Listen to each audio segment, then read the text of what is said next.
Okay, looks like we're being recorded. Well, I don't know. Should we, if it's being recorded, are we now the official beginning?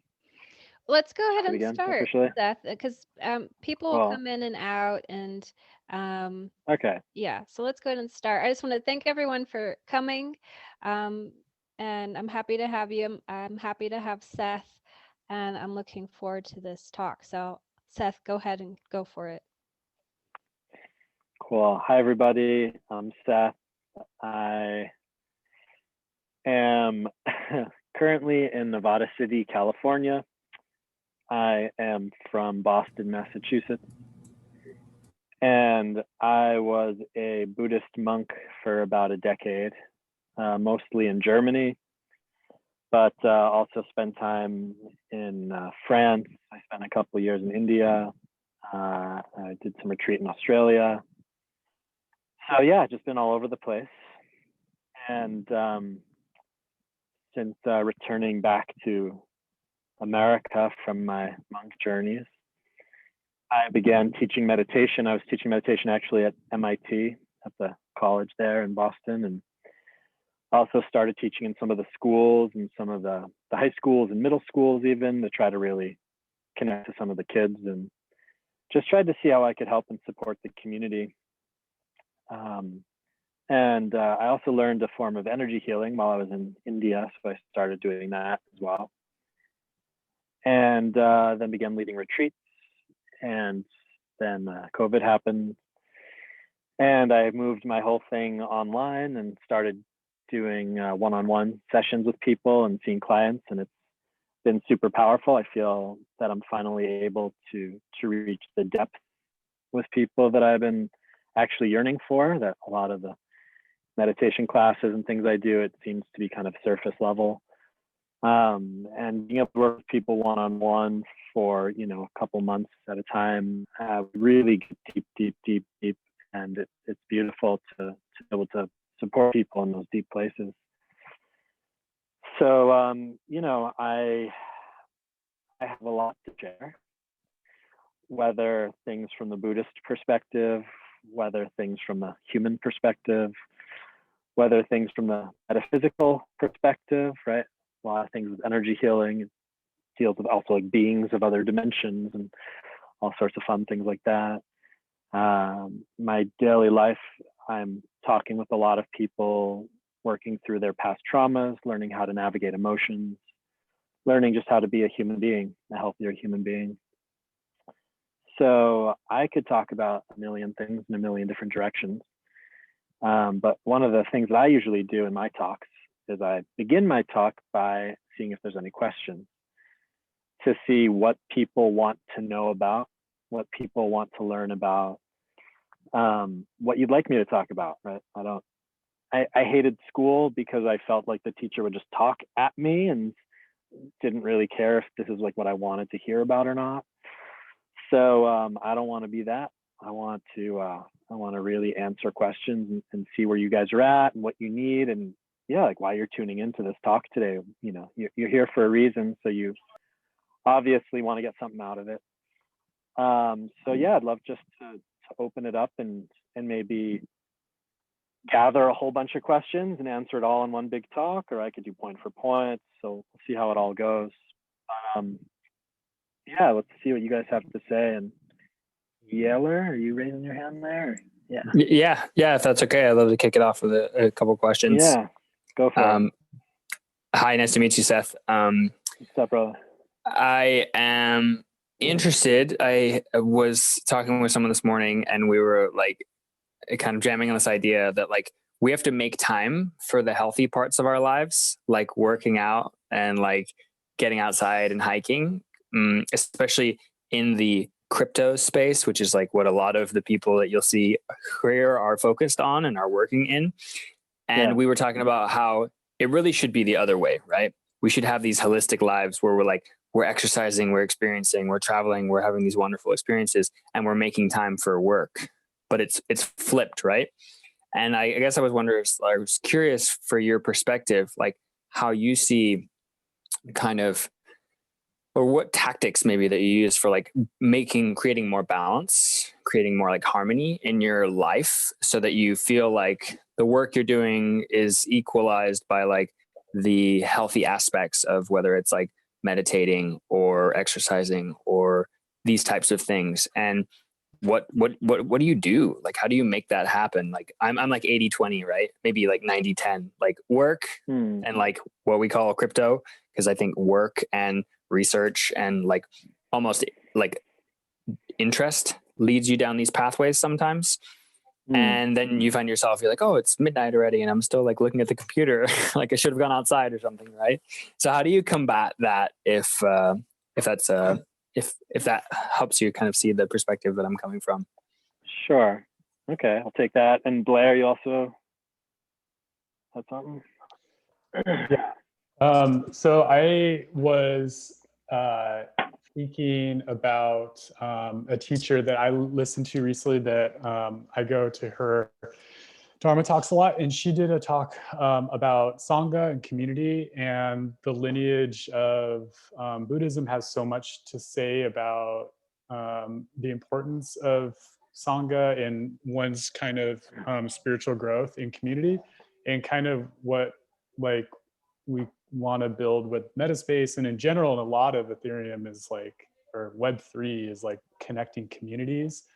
And there's so much conversation and technical detail about building communities and stuff. But then I think it's really interesting to look at things like Buddhism that have such like a rich history and so much to say about, you know, the importance of community. And I was just wondering if you could touch on your experience with that topic.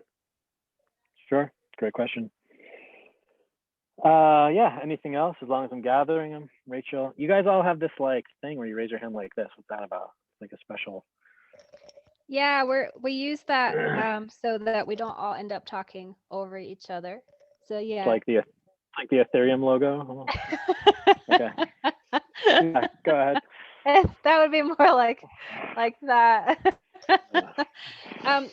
You know, Seth, I was actually curious if you could just talk a bit about what you said with the meditation classes, feeling like they're almost service level with connecting with people. And that might just be a selfish question because I experienced that same thing. And maybe just talking a little bit about your own experience meditating and the process you've gone through, the years of meditation you've done. So I'd be really interested in hearing about that. That's all I want to say. Okay. So you want to know? I had like for some reason missed the first sentence of your question. Oh yeah, sorry. It's what you were mentioning about surface level and meditation classes and how you as a facilitator feel like you can only get so far with people in that way. So I was curious if you could talk a little bit more about that and just your own experience and process over the years of meditating. Cool. All right. So we have 3. Any last things before I go off? Yeah, Carl.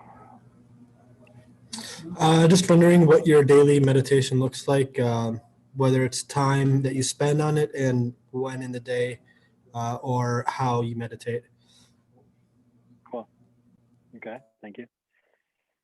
I didn't say I was going to answer any personal questions, but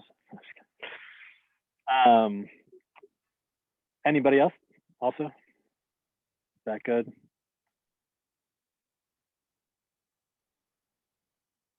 Okay, going, gone. Okay. So, yeah, I think that, you know, I kind of want to start off with what Yeller was talking about and even the way that you posed your question.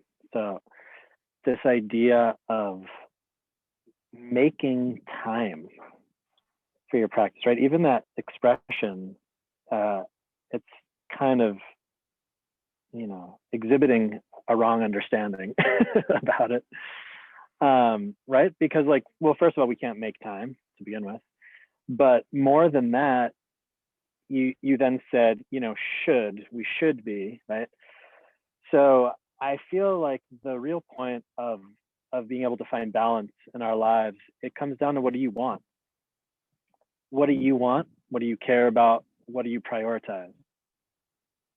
And if you prioritize something, that's what you're going to be spending your time on.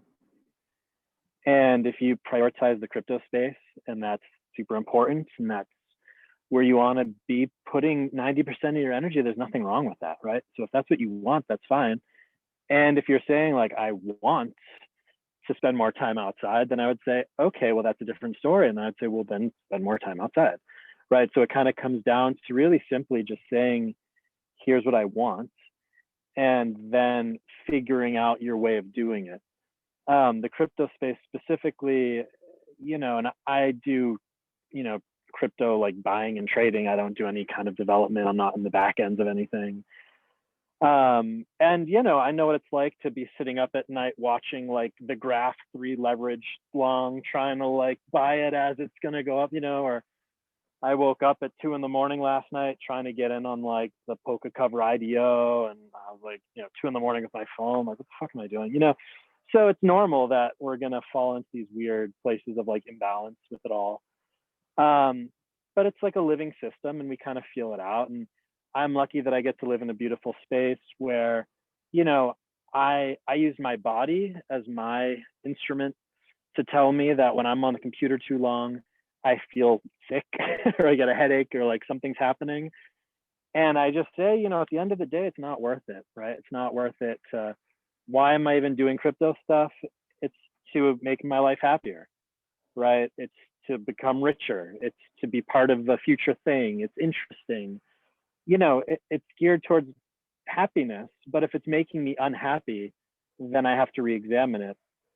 And I think also the question of why is it hard for us to pull ourselves away from it, you have to look at yourself again emotionally, that what is the thing? Am I afraid I'm going to miss something? Is it really just that I just get so caught up? Like when I used to play video games and stuff, you just get so caught up and you're like, holy shit, it's like 3 a.m. already. Like I, started at 7, like you just get lost. And you need to like set a timer, something as simple as setting a timer. That's like when that timer goes off, it's my time to like close the thing down and take a break. Or is there some feeling, right? Depending on, is there some kind of like a FOMO about something, or is there a, feeling like you're needed or you're going to miss something, or, what is the emotional attachment to it all? And I think that more of our life is actually centered around emotion than we give it credit for. I would say almost all of it. I once heard one of the Supreme Court justices say that 80% of their decisions it's 80% emotional, the decisions that they make. And the other 20%, the rational and logical part, that's just to explain why they had the emotion that they did. So it's pretty much saying like they make emotional decisions and then the rationale comes after. And if we look at our lives, Tony Robbins does it really nicely. He says that the quality of our lives is equal to the quality of our emotions. So if you really just step back and think about it, what makes a moment great? What made a day great? Right? What made an experience great? It was the feelings. It was the feelings that you got. Because I've been in beautiful tropical places with beautiful women doing amazing things, and I've been miserable. And I've also been at airports or something. I don't know what the opposite of that would be. I've been, sitting at home in my bedroom and been in bliss. And it's not the things, actually. We chase the things because we want the emotional quality that we think the things are going to give us. And that's like a really huge discernment to make. That's like a really big thing to recognize and acknowledge, that we're actually chasing emotions, always. And everything we're doing, we think it's going to make us feel something. Even people that go after ideas, right? Ideas and structures make some people feel safe. They make some people feel worthy or validated or connected. Why do a lot of people watch like Netflix shows and then go and talk about it with their friends? Why do people watch the news and talk about it with their friends? It creates a feeling of connection. It actually creates a feeling of like Why do a lot of guys watch sports? You know, it's cool, but then they want to go and talk about it and feel like they're part of the loop. And I'm sure you guys get that too, that there's this whole virtual space, that there's stuff going on, and you plug in and you talk about it, and it creates a feeling of connection. And this goes over also to what Blair was saying about community, where, you know, the Buddha said that good friends are the whole of the holy life. And another way to say that, and I think maybe, I don't know if this is Tony Robbins also, but that we become the sum of the 5 people that, you know, we spend the most time with. And you do start, if you're trying to stop drinking, what's one of the easiest ways to stop drinking? Don't go to the bar. If you want to, I think there's even something, you know, the statistic, and it's like, you have 100% less likely chance of somebody accidentally getting shot in your house if you don't own a gun. So the point, I guess, is just that, you know, what we associate ourselves with is what we are going to become. It's what we're going to embody. If we associate ourselves with people doing a certain thing, we're going to start doing that thing too. If we associate ourselves with a certain environment, we're going to start acclimatizing to that environment, and that's going to become the norm. So it's really important that we do choose who we associate ourselves with and why, and what is the value we get from these people, and is it lifting us up or is it pushing us down? And also knowing, you know, if our jobs are to sit in front of computers all day long, and, you know, we are associating ourselves with a certain community, we're associating ourselves with a certain energy, we're associating ourselves with a certain way of life and a way of being. If you want to have more meditation in your life, then it would probably be helpful to associate yourself with the meditation group, right? Or if you want to get outside more and you're like feeling stuck, like, get friends that go outside more, right? And be like, tell me, you know, like, let's go on trips, like, get support. There's a great saying I heard, and it's that you can't do it alone and nobody can do it for you. And I think that embodies so much of life, actually. It's that, you know, we all need each other. We all need help. We all need support. Nobody can do this alone. Nobody can do this alone. And nobody can do it for you. Nobody can do your work for you. Nobody can eat for you, eat right for you, exercise for you, meditate for you. So you need to find that balance between responsibility, self-responsibility, and also really associating yourself with healthy people, with healthy groups, with healthy read books, you know, that bring your life, look at your life like a constellation, and everything you bring into your life holds an energy. So bring into your life the things that are going to make you the person you want to be. Bring in the books, the podcasts, the music, the people, the locations. Build the collective that becomes you, that becomes your thing. Sorry, guess I'm like reading some of the messages here. Sports things. Okay. Yeah, so for myself, you know, when I was in the monastery, we meditated every morning at like 5, something like 5 to 6 every day, you know, and then at night again. And some days I go on retreats, and during retreats we can meditate up to, you know, like 10 hours a day, or more. And when I got out of the monastery, I kind of had a backswing where I was like, I am done with all the spiritual crap. Like, I just need to chill, and I need to become a normal person again, and I need to figure out what it all means. And I kind of like went the other way a little bit, and now I feel like I've come back where I said, okay, now, you know, I realized that, you know, that spiritual stuff is actually really healthy for me. It makes me actually really happy. It makes me feel really inspired. I was actually thinking I could also lead a meditation for the call, like later on in the call, if you guys are interested.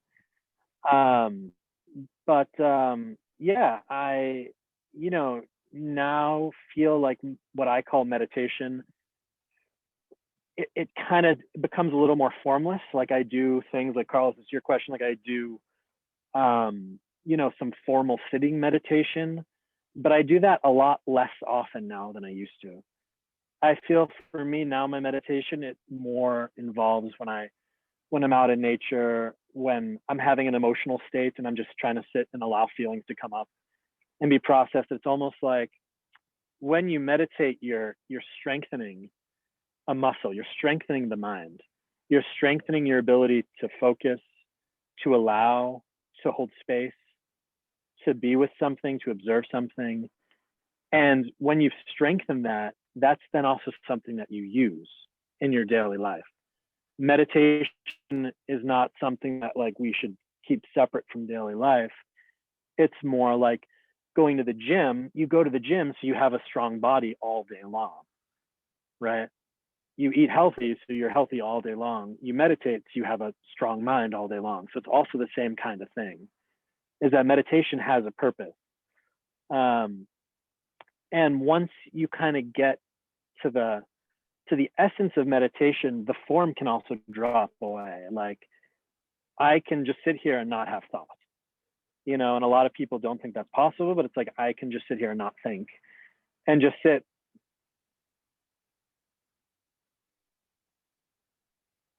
And just be peaceful and just be present. And during my meditation this morning, I had actually a couple of things I wanted to share with you guys. Like an easy way to meditate for you is if you just sit and you feel your body. So if you just sit and you allow yourself to just feel the feeling of your body and just be present with that, that is a really great counterbalance activity to being on a screen and being focused externally, is to sit and just feel your body. And you're going to feel tensions, you're going to feel weird things, you're going to feel things maybe you don't want to feel. And that's the point, to sit and just to feel and to build up a fearlessness that whatever I feel, it's okay. I'm not going to run away from it. I'm not going to distract myself. I'm not going to try to fix it. I'm going to sit and allow myself to be with whatever's there. And, meditation on the emotional level has those two parts. One part of meditation is we start to allow ourselves to feel the uncomfortable. We stop running away from things we don't want to feel, because that's what spins the mind out of control, trying to escape. If you've noticed, anytime you're in a fight with someone, anytime you're angry, what does your mind do? Start spinning. Anytime you're afraid, you're worried, you're stressed, what does your mind do? Start spinning. Anytime you're feeling really comfortable and chill and relaxed, what is your mind doing? Just chill. There's a direct correlation between having a painful emotional state and an agitated mind. Direct correlation. When your heart is at peace, your mind is at peace. When your heart is irritated, your mind is irritated. Same thing, they go together. Why?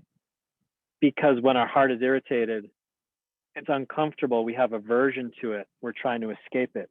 We're trying to plan, think, strategize, understand, get out of it. We're trying to think our way out of the feeling. Yeah, everyone does this, it's normal. So when you can learn to sit with feelings that are difficult and just be with them and realize they're not scary, even if it sounds cliche, to give them love, to hold space for them, to just allow ourselves to feel whatever we're feeling, the mind starts to become more peaceful. So this is one part of the meditation on the emotional level, learning how to be with things that are uncomfortable. The other part of meditation on the emotional level is to follow bliss, is to allow the mind to go to places that feel good. So to sit and to feel, it feels nice, I feel relaxed. It feels good to not be on my computer, right? It feels good to not be seeing what's going on. It feels good to be outside. It feels good to feel the sun and the wind, right? To allow the mind to gravitate to feelings of peacefulness, relaxation. The mind creates a positive feedback loop. The mind will create a positive feedback loop.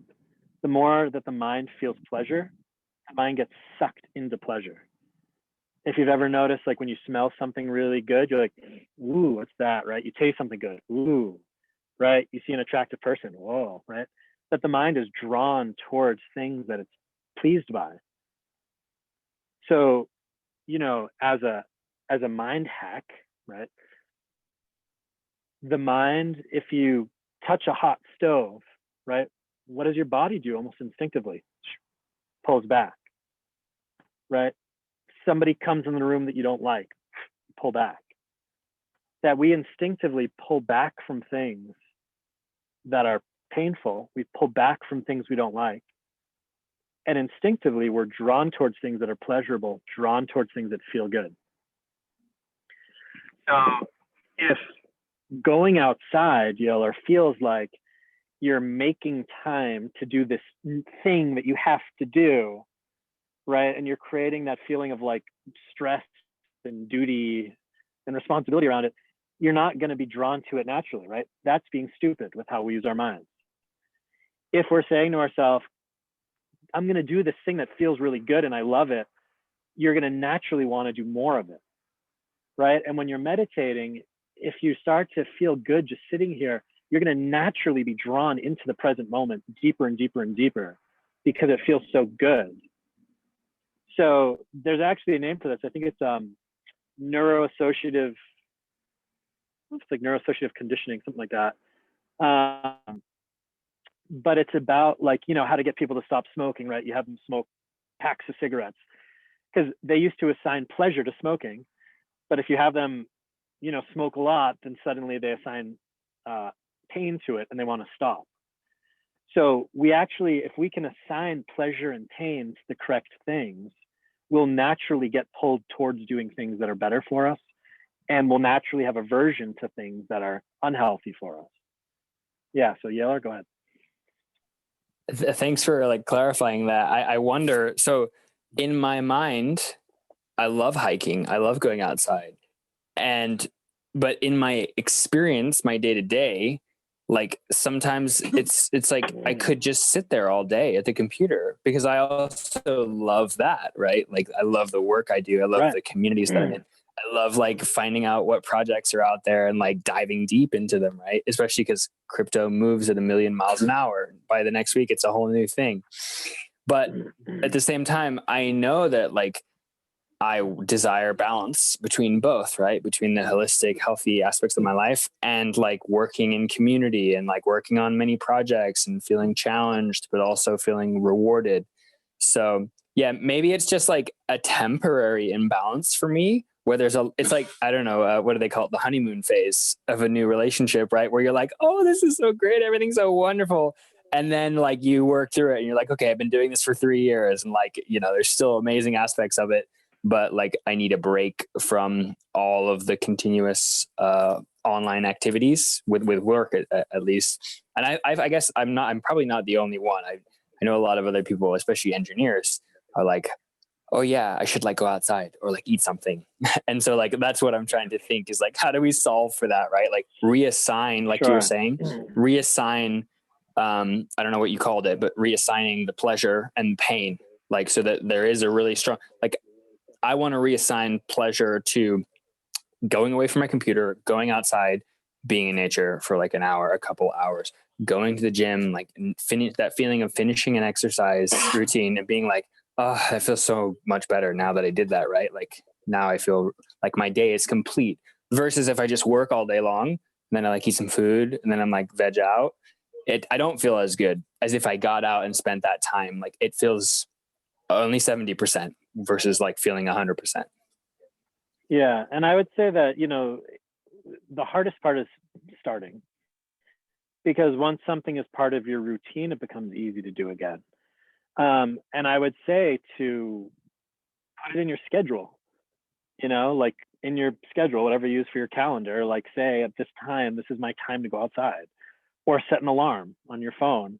When that alarm goes off, I'm finishing up whatever I'm doing, and I'm going to rip myself away from being in this world. And, you know, have like a little rock on, have a rock, get a rock and put it on your desk next to your computer. When that alarm goes off, you pick up that rock and you say, okay, like I'm going to go and touch the earth outside. Like have something that just lets you kind of create that separation. Yeah, it's real like simple, basic things like, you know, like schedule, like alarm, like getting friends that want to go out and do stuff, making plans with people. So you have to like use people, you know, don't feel bad about using people to help you be healthy. Be like, let's make plans to go bike riding. Let's make plans to go for a walk. So I know that I have to go. You know, you have to just figure out for everyone's going to have their own like tools. But yeah, I mean, I really like what you said that, you know, you're on the computer because you like it, because you love it, because it feels good. And I think that's like a good thing to first acknowledge. Like, I love doing this, you know, and I love going outside, and I feel better when I have more outside in my life. So I want that, you know, and to really stick with that feeling of like, this is what I want, you know, and maybe make yourself a challenge, make yourself a 7-day challenge, you know, make it into a little structured thing, gamify it. You have like a little checklist that you did it for that day, you give yourself the star, the check, whatever, you know, and every day when this alarm goes off, I go outside. You know, when my alarm goes off, I go and take my time, and then I get my check for the day, and do it for a week. And if you even can do it for a week, you've built up the momentum to then be able to do it easier. It gets easier and easier and easier as you do it. So, you know, you just have to find those little things. But like I'm doing a cleanse right now, and it's so I was reading this book by the medical medium, and he was saying that, you know, our liver has two kind of functions. It has a million functions, but like one is breaking down fat and one is detoxing the body. And he said, as you're sleeping, your liver is detoxing. And when you wake up, it's still detoxing.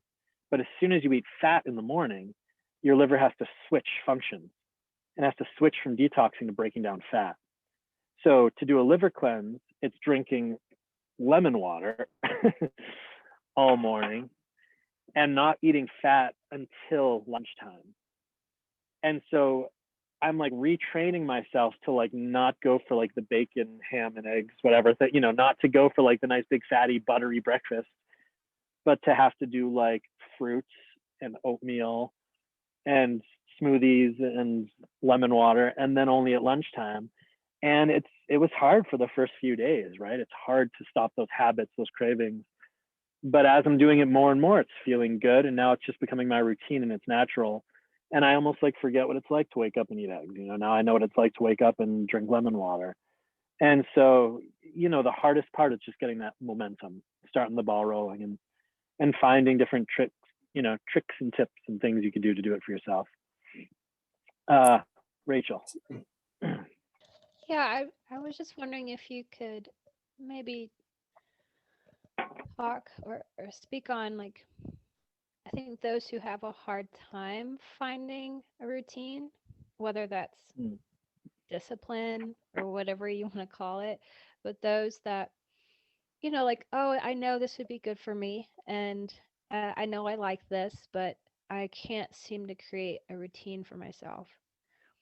Because, you know, some people it comes easily too, and other people really struggle with that, regardless of like how they feel or they know it's like good for them. Yeah. Yeah, I mean, look, everyone's different. I don't know that everyone needs a routine.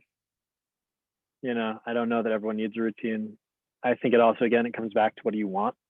If that's something you want, you'll find a way. You know, you'll set your alarms, you'll get people in your life, you'll create little routines, you'll create little what's the word? Like little, not like ceremonies, but like, you know, if you start your day off in a certain way, there's a word for it, rituals, there you go. Creating like little rituals that like you feel good doing them, right? The way that you do things. yeah, I mean, it's not easy because like this opens up a huge other conversation, right? This can go into like self-destructive patterns and addictive behaviors and self-accountability and you know, I don't have any one answer for you there. But something that I've learned is start where you are, start where you can.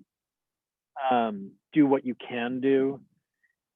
You know, when I was in the monastery, I was living with this like senior monk for a while, and he was like really on my case about being like very undisciplined.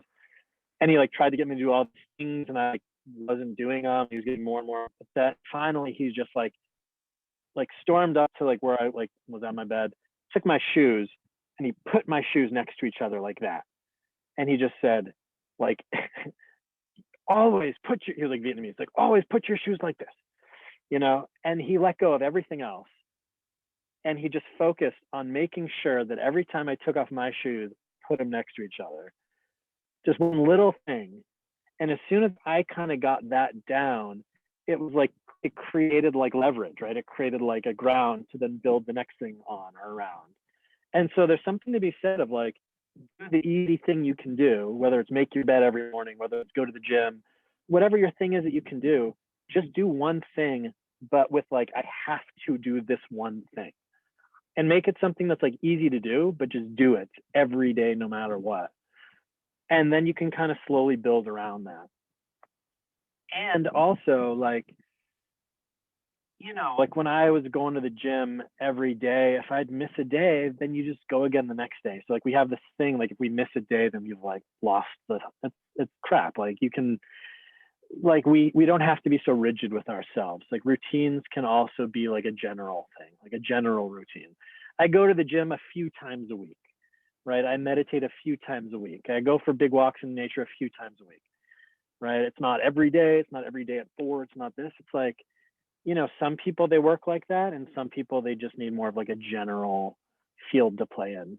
And you have to, you know yourself, like know who you are, know where you're at. You know, a lot of these things, there's not like a one size fits all answer. It's all about learning your tendencies and what you need and what's supportive for you. And that's one of the biggest things I learned, you know, on the spiritual path and being a monk and everything and working with people now, is that everyone's different, and there's our minds, there are similarities in like how the structures of the mind work, and there are similarities of like how we deal with emotions, and there's similarities everywhere, patterns that I can recognize all over the place. But we're also all very different. We need different things. So it's not easy for me to give advice like that. You know, honestly, if you really are out of routine and you want a routine, like get someone to hold you accountable, like pay someone to be your coach. You know, like don't be afraid to put money into like personal growth, and you know, spend money on yourself, do nice things for yourself, go get massages, you know, like take some money and go do nice things. It's good. Yeller and Rachel. Yeah. Sounds like you need a use case. Sounds like you're creating a use case for a DAO, Seth. That went over my head. We'll talk after this. I just wanted to say you answered the question, so thank you. Okay. Yeah. You know, and Rachel, you were asking me about like the surface level versus the depth. I guess the surface level versus the depth, it's like right now, like this talk, right? We're talking in these generalities. I'm saying some things that some of you are like nodding your heads and you're like, oh, that's interesting. Or like, yeah, I can see that, you know. But it's like depth would be like, what if I, you know, spoke to somebody here one-on-one, and we really like looked at your life, and it's like, what are you really struggling with? What are you really feeling? What's really going on?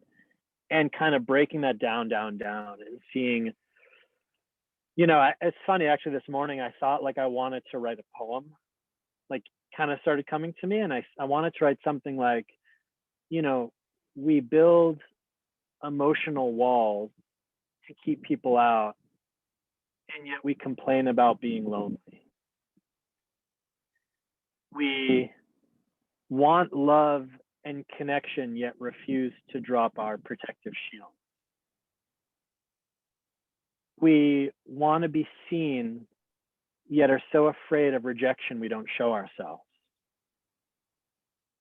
We are so afraid to be failures that we never even try to see if we could succeed. And these were just some of the sentences that were kind of coming through. And I've just been, seeing the human condition, working with so many people now, just seeing the human condition and how, and when I talk about depth, this is what I mean. It's like how we're not living honestly and authentically and congruently. We're living in fear. We're living in ignorance. We're living in old systems that we're projecting onto reality. And so they keep revalidating themselves. And we don't realize that we could be living a radically different existence if only we could see that clearly. If only we actually saw what we were stuck in, everything would change. And it's beautiful to witness those changes, and it's heartbreaking. And even for myself, like I'll open up some vulnerability here. Like yesterday, I had an argument with my girlfriend, and as we were arguing, she was like, "I need space. I need some space. I don't want to talk right now. I need space." And that really got to me. Like someone saying, like in the middle of an argument, they're like, "I don't want to talk to you. I need space." And it's something like really got to me. I was like, "What got to me?" And I was like kind of in my mind, like, "Fine, you need space. Like, I'm gonna go for a walk. Like, I'm gonna leave." Right. So I like went out for like a walk, and I was angry. And I was like, okay, like it's anger, like sitting there feeling the anger. Like, what does the anger want to say? Like, what's under the anger? So really just letting the anger out and trying to feel like what's going on. Couldn't figure it out. Got little pieces, couldn't figure it out. Came back home, sat down with her. I was like, I'm still angry, and I don't know why. I don't know how to deal with this. Went to bed angry, woke up angry. The whole time just sitting there trying to hold space for this anger, not being angry, not like yelling at her, not, I'm not, my meditation is strong enough that I can like hold the emotion and feel it without letting it act out of me, so to say. And I can speak about it. I'm like, I feel angry and I don't know why, but I still feel this anger. And this morning, me and her sat and we meditated together. And I let myself just feel the feelings in my body, and I felt these tensions and things in my throat and da-da-da. And finally, I opened my eyes and I looked at her and I said, when I was a kid, I lived in a pretty abusive household. My father was very emotionally abusive to us. And my mother was overwhelmed, so she couldn't really do anything about it. And I would often find myself sitting alone in my bedroom, and nothing in my house was talked about, nothing was resolved. And I was alone with my feelings, and I felt uncared about, unloved, unseen, and uncared about. And I said to her, and yesterday when you said you needed space, it made me feel like I had to be alone with my feelings. And that means that I'm not cared about.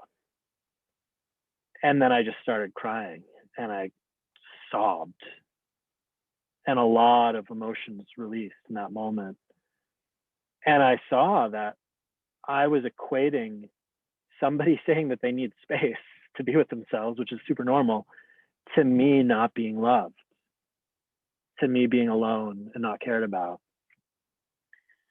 And I can now follow that pattern back and see how I overstep people's boundaries. When people say they need space and people don't want, I would still like keep going. And I traced it back through my life, and I saw how many times, because I didn't want to feel that feeling of not being loved and being alone, how many times I wasn't actually respecting and listening to what other people said that they needed, because I was afraid of that feeling in me coming up. And just seeing that clearly and releasing the emotions in there, it completely shifted our relationship. It created such a closeness all of a sudden. But it's stuff like that, it's like we all have so many of these emotions and memories trapped in us, and we're projecting them all around, and we're reacting to them, and we don't even really understand why, and we don't see the connections that we're making subconsciously. And that's why it's like a journey, you know, it's called the spiritual path, because you keep going and you keep uncovering more and more and more. And like, I'm sure even when, you know, I'm like, I was a monk for a decade and I teach meditation, but I was angry for a day. People are like, what? You know, like it seems to like not fit, but it's, you know, we're human beings, and we have to accept our humanness as well, accepting who we are, where we're at. We have to accept our weaknesses. We have to be humble and accept when we need help. And like, if you guys need help breaking away from your computer, be honest, you know, say, I need help with this. I don't know what I need to, right? I get an accountability partner. I need to set up an alarm thing on my computer. I need something. I need support. I need help. You know, if you want to meditate, you need help, get insight timer, like join a sangha, do something for yourself to get the support you need. You know, whatever it is that you need, just be honest with it, and it's okay. And there's nothing wrong with you for needing it. We're not failures because we need help. We're not less than or stupid or whatever. Kind of like we can't figure something out. Like everybody needs, we can't do it alone. You know, we can't do it alone, and nobody can do it for you. So it's both. You have to know what you need, and then you have to seek it out. Yeah, and I don't even know if this is like advice that you guys even need to hear, but that just seems to be like where we're going with this. So yeah, I guess that's like my share for all that. Any other questions or comments for Seth? So one question I had, like a lot of times when I hear, a lot of times when I hear about meditation, especially in like the current context, it's a lot about like how to focus more, how to be more productive and things like that. And those resonate with me because those are things that I look for.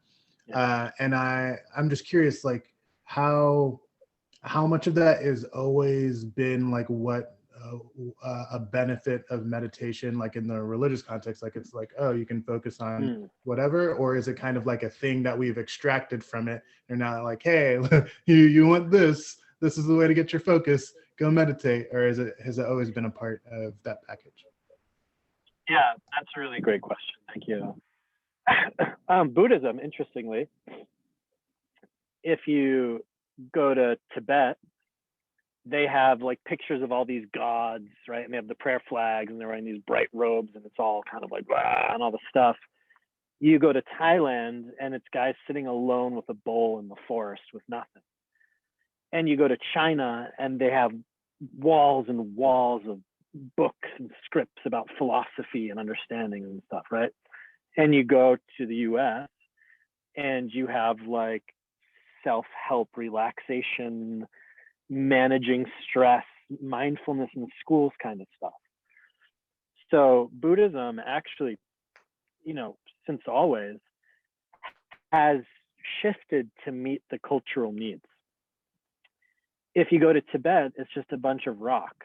It's just a bunch of mountain. I've been to Tibet. It's just rock and sky. There's nothing else. So they need colors. They need gods. They need mandalas. They need things that are interesting and engaging culturally. So they connected Buddhism to that. You go to China, and it was a bunch of guys working in farms. What do they need? They need mental stimulation. They loved documenting and chronicling things in China. Like China was like super. There's like chronicles of the guys that traveled through the Himalayas and like everything's all ordered and systematized and stuff. So Buddhism gave them that. Here's something that you can order and systematize and write books on emptiness, right? And if you go to each culture, you see that Buddhism actually was incorporated based on what the cultures needed. Yeah, so traditionally, Buddhism was also a little bit of a morphing thing. You go to Japan, where they practiced Shintoism, which was like a nature worshiping kind of thing. And Buddhism kind of took on that, where there's shrines out in nature and everything's very simple, right? That it always kind of blended with the cultural needs. So So first of all, like, it is normal to do that. And it definitely is missing the point that that the Buddha taught the Dharma, is what he called it. And he said the Dharma has one taste, and it's the taste of liberation. That the only reason the Buddha spoke was to try to help people, was to try to ease suffering. That was it. The only reason he spoke was to try to ease suffering or release suffering or to bring happiness. He was not interested in productivity.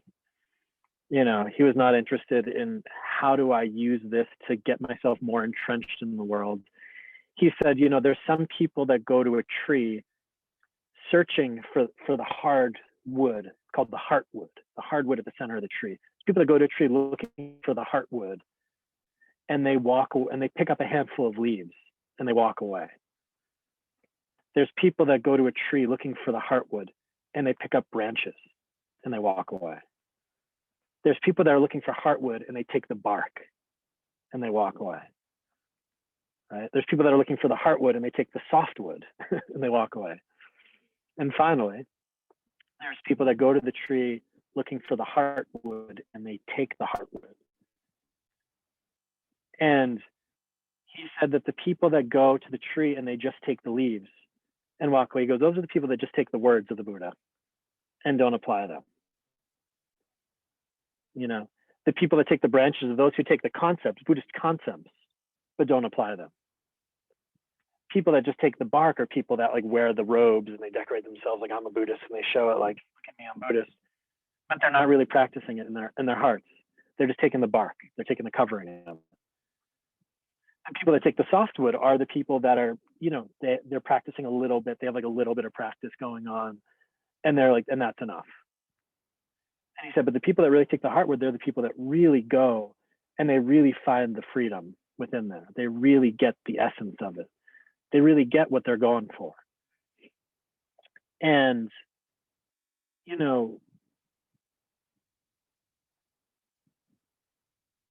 the practices of mind training, right, they are applicable because Buddhism has in the entire world the most specific, structured, comprehensive, and clear understandings of how the mind works.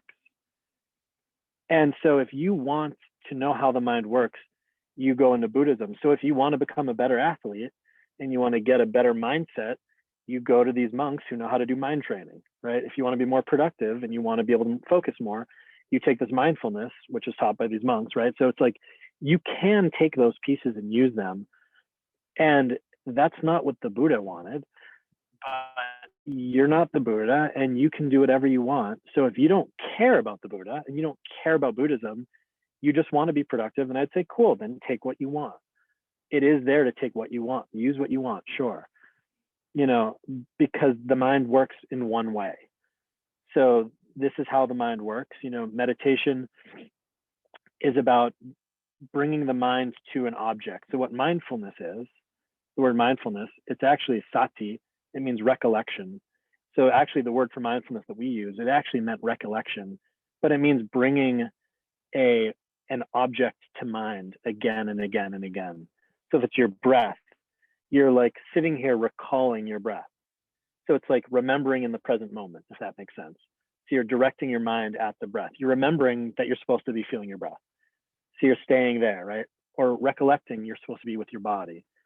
The more that you bring the mind to a certain spot, the more it starts to naturally go there. And then you get this thing called samadhi or meditation, where the mind actually starts to concentrate and to collect and to focus around the object. Then the next step is panya, which is wisdom. The whole point of meditation is because you start to calm down, you start to see how your mind works, you start to see the things that are keeping your mind distracted and unhappy. You see the structures, you see like the fly in the water that's going, that's making the water ripple. So you can take out the fly and have calm water again. So the whole reason for getting that focus is to start to understand how the mind works and to start to purify it and clear it out and clean it out and heal it and resolve it. So that's how it fits in. That's how meditation is supposed to fit in. It's supposed to be directed back into the mind to learn and to understand. So if we're just using that to then focus and work better, I would say it'll work. You know, it's cool. And if that's all you want, that's fine. You know, and there's something so much more profound and important and valuable. And I can say for myself, honestly, like spending, you know, now 2 decades meditating and practicing, I'm like pretty happy in my daily life. I don't have like crazy emotional things that I can't control, like this anger that I had up till yesterday.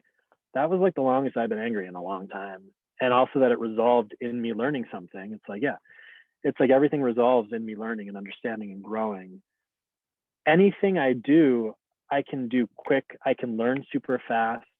I can pick up instruments and languages real quick. Because I've worked with my mind, anything that I do, I can excel at really quickly and easily.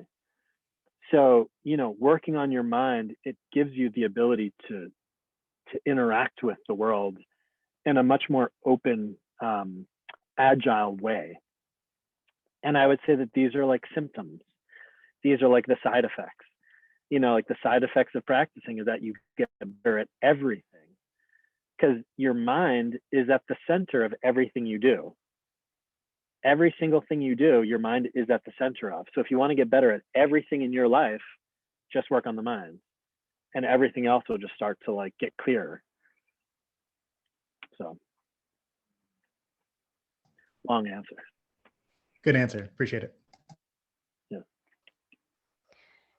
Yeah, we've just come up to our hour, so I want to thank everyone for coming.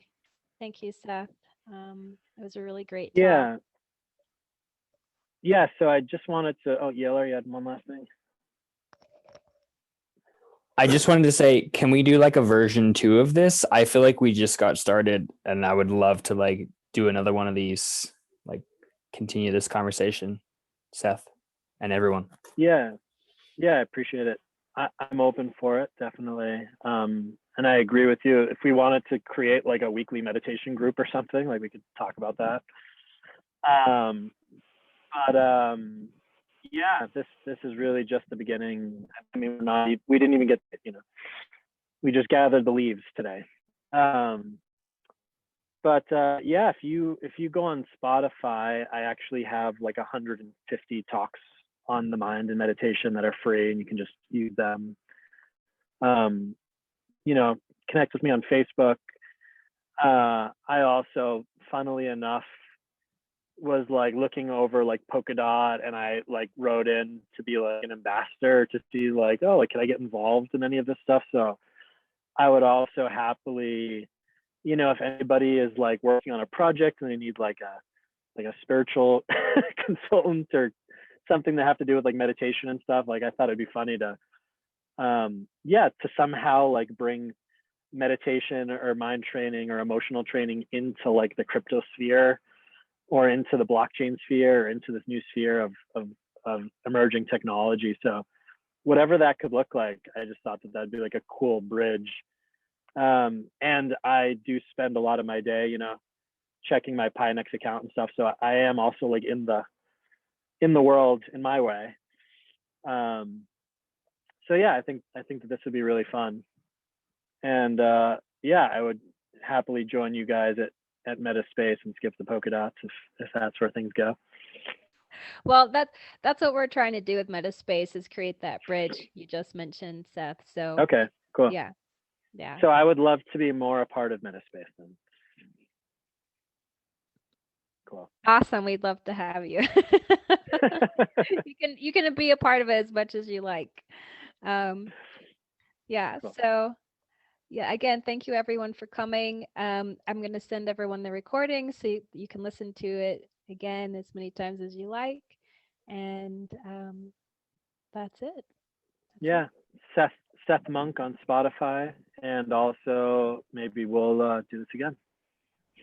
Thanks, Seth. Thanks, Rachel. Yeah, Thank you so Thank you, much, guys. everyone. Thanks, Seth. it was a pleasure. Thank you. Bye. Bye. Goodbye, world.